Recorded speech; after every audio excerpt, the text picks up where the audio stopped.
So this is the little lake they have out here.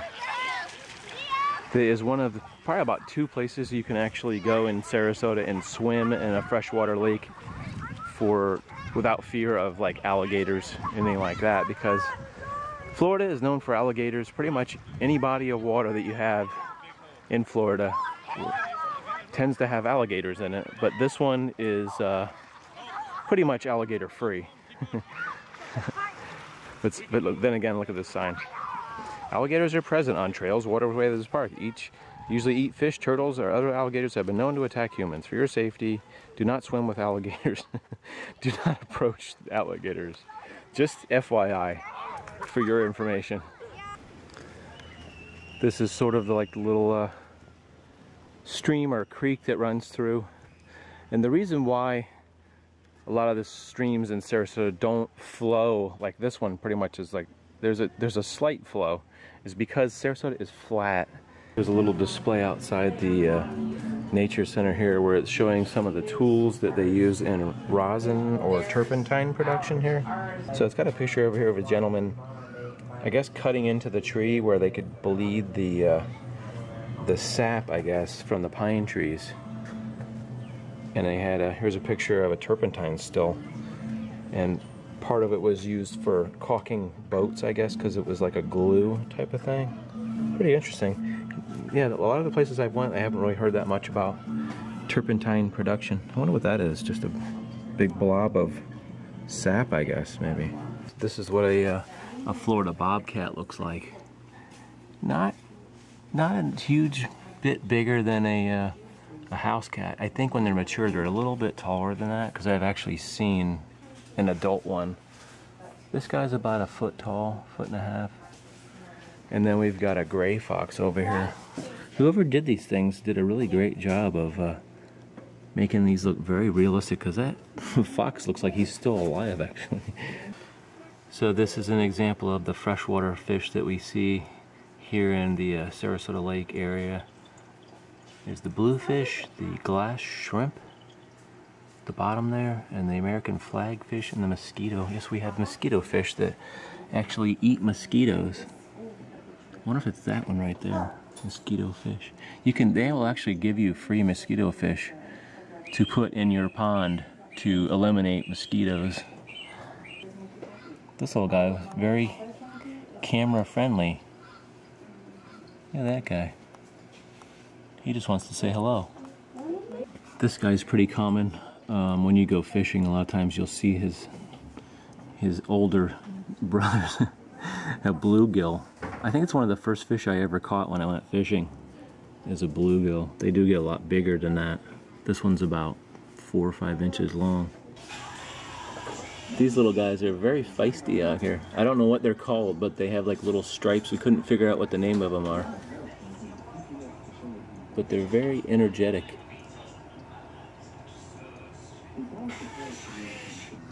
That little dark looking like bug-like person is called a toe biter beetle. He's just sort of clinging to that fake plant back there, kind of hanging out. He looks a little bit like a roach, kind of.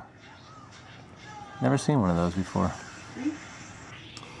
This black guy snake is a indigo snake, which is very similar to a black racer snake, except for it looks like he has like little brown markings in the front. But I see a lot of these black racers all over the place.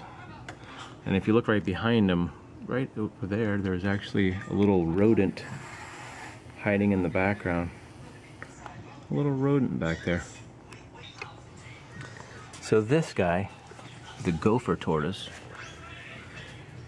we've seen in many videos and adventures we've been on, hanging out. A lot of times they're hiding in these. This is what a burrow looks like, I guess you could say. They're like little house. Would be this is a cutaway of a house gopher tortoise, and you can see these holes many times. Just a big hole in the ground, or sometimes it's like surrounded by roots and stuff, where they kind of hang out. And that's why you may not see them at certain times, because they're probably cooling off in their little garage.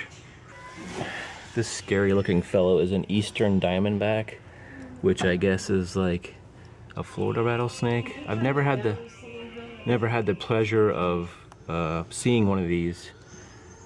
I've heard of them. Unfortunately, I've never encountered one because I think in general, snakes are very weary of people and they will basically just run and hide rather than come out and attack you. That's not really, that's what happens in movies, not really a real life thing. So this is like an area where you can come out and touch fossils. They've got some fossilized bones. I think that's a rib right there. All kinds of stuff. This is the kind of stuff that you'll find on the beach areas that washes up on the beach. There's part of a shark's tooth there. All kinds of stuff. You know, the thing that people always are very interested in is the megalodon tooth, that's actually just a piece of a megalodon tooth. You can imagine the rest of the tooth, probably really large compared to that, probably like 5-6 inches, which are actually very valuable. This bone area here is actually a manatee skull that you can come out and touch, which I've never seen anything like this before. Look at the teeth in there. Not really known as an aggressive biter. I think they're just basically eating plants and stuff. I've seen them in the water. Never really had a chance to actually see a skull of a manatee there. As well as we got some big bones over here. Some deer antlers. I actually got some of those at home. Part of a mandible there. You can see the teeth. Maybe a jawbone from a hog or something. So here's some pictures of some of the local birds. You've got the pileated woodpecker, and you've got the red-billed woodpecker. One of these guys was actually pecking on the side of my house the other day, and I thought somebody was knocking on the door, but it was just a bird knocking on the side of the house. Here's an osprey. These are very common. You can see these guys flying all over the place, and you can actually hear them calling too. And the owls, you don't see much because I think they're very nocturnal, but some of the owls they have in the area and the scrub jays are really, at certain times of the year you can see just hundreds and hundreds of scrub jays all out making themselves known. Here's a bit of snake skin here that has come from a local snake, I'm guessing. When they shed their skin, if you've ever seen a snake skin, they just sort of take it and wiggle it off, pull it off like a sock kind of. As well as some other kind of like interesting sea life stuff. They got a cicada over here, which is a really big bug. You can see how big it is next to my finger here. And they also shed their skins and make a lot of noise at night. A starfish, some different shells and stuff. This is a map of the whole park here. This would be where we entered here on 41.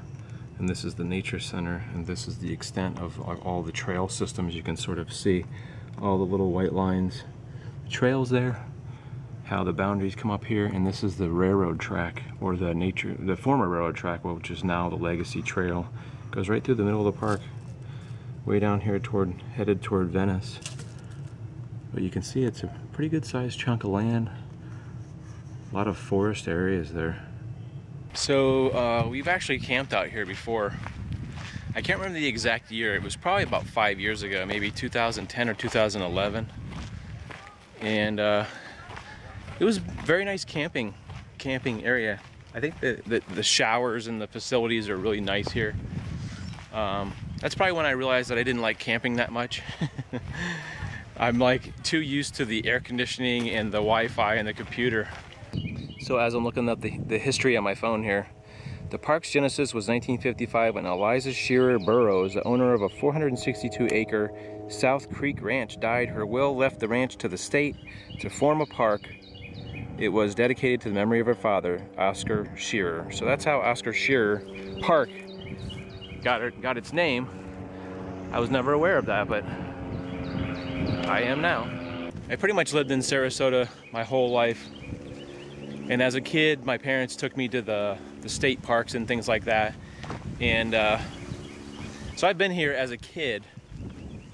And it's always been on my mind, the alligator thing.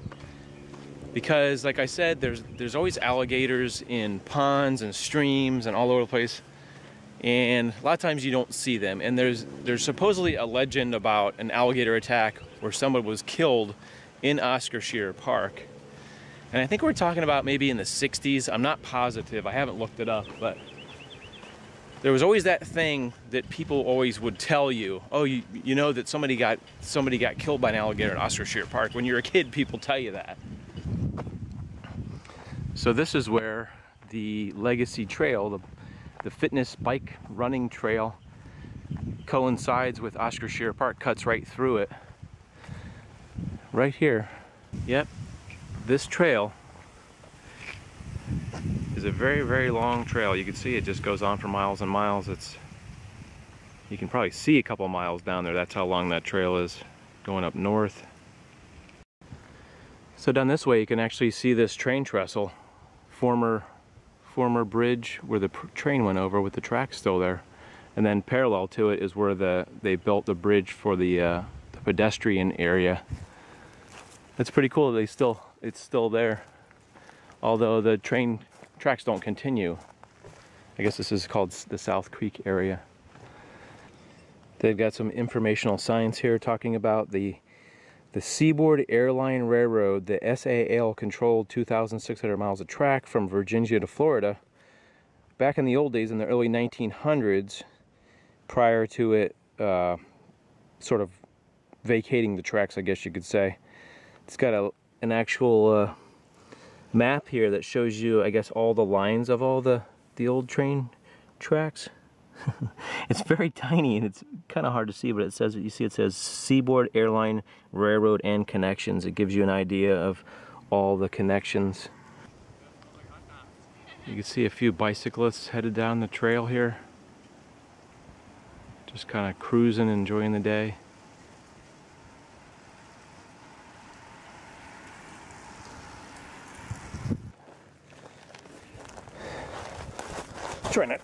Try not to fall walking down there. You can see some burnt timber here from maybe a former fire. We've been having a lot of fires in like the last 2 months since it's been super, super dry. No rainfall at all. It must have been a while because like, you can see a lot of the plants have grown back, but the trees are all still really black and charred from where it burnt. It's funny because up here it doesn't look like they're burnt, but down low. Sometimes the fires that I've seen when I used to cover the news, it seems like the fires travel along the ground mostly, and they burn a lot of the brush, I guess you could say, like the low-lying brush. Look at this. See how there's this burnt to crisp plant right here, and then right behind it is this super green plant, meaning it's probably been months and months and months since these whatever was burning out here. But these, I'm trying to think what these are, scrub palmettos or whatever they call these things. These things, they're very resilient, and you can burn them 100 times and they will pop right back up, despite how much burning. Like this one is all crispy, but it probably will pop back up and be just as green as any of these other ones real soon. I guess periodically they have these little informational deals, so if you get in trouble you can call and you can give them the location number, and then that way the authorities will have the way to get to you by this number 530. They can tell whereabouts on the trail you are. That's pretty ingenious there.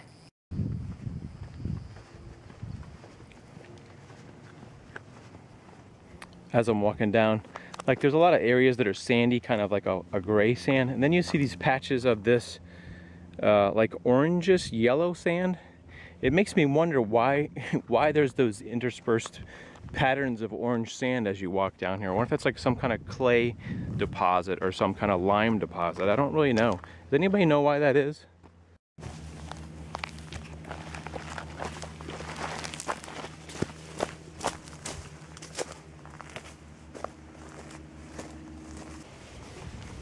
Look at this. A shotgun shell.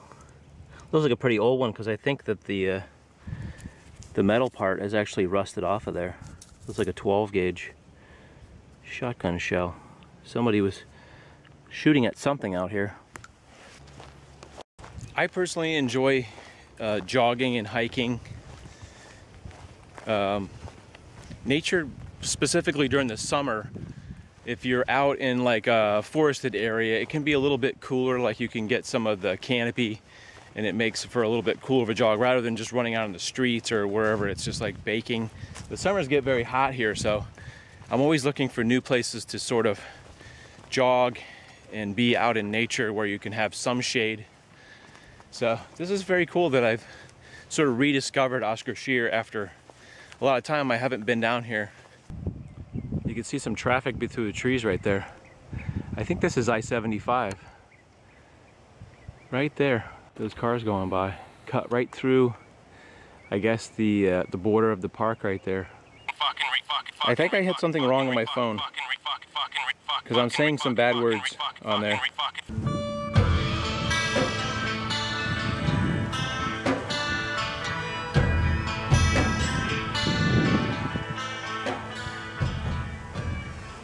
I'm seeing some tracks right here.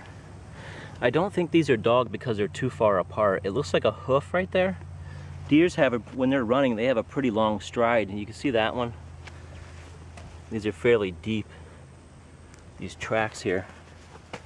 See those tracks, how far away they are? The stride is pretty long. I'm gonna guess and say that's a deer track, but I'm not an expert. But you can kind of see the hoof, like the little pointy. Can you see that? The little points there and a round back.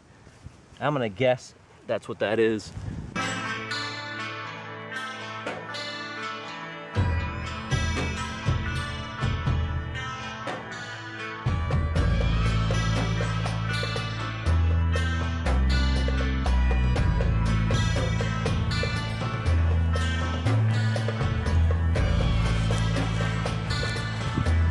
This, my friend, I believe is what they call a hog trap.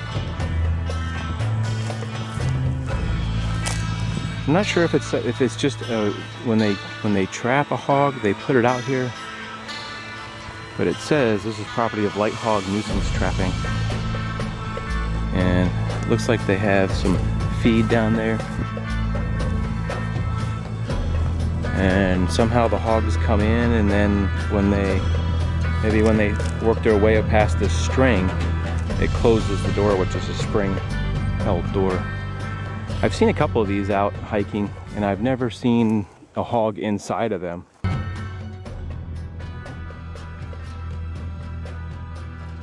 There you can get a good idea how big the lake area is out here.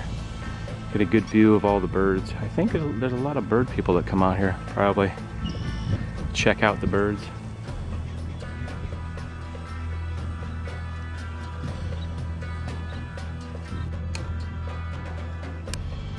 You see that big white mass there? That looks like a giant spider web. Anybody know what kind of spider would make a web that big? It is really, like, it's almost like 2 or 3 feet in diameter, and it's got a lot of leaves in there. I have no idea what kind of spider makes that kind of web, but it's really big. I'm not sure what was going on up here with this turtle. If this is a result of a turtle fight, I've never seen a turtle flip like this. It's pretty bizarre. He got a lot of water on him. You know what? That looks like poop. What if this turtle pooped himself there? I see some other poops here. That is so bizarre. Okay, this is the front, because you can see the long feet here. I'll flip this guy over. See what's going on with him. I wonder if there was a massive turtle fight. Something bizarre is going on out here.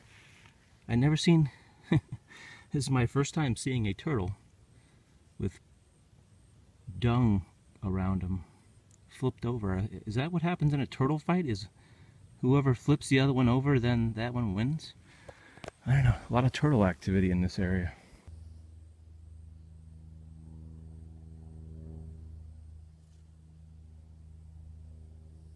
They want to get away from something. they can walk pretty fast. A lot of times you see them just hide like this. But the other one, boy, he hauled. This one's just kind of duck and cover. Oh, I think I see the nest is right here. You can see that hole right there is where their little burrow is. Right next to where this turtle is. This is another tortoise home, and what you notice is it's all trees and, you know, like leaves and sticks, and then you've got all this sand. That means that all this white sand has been excavated from that hole right there.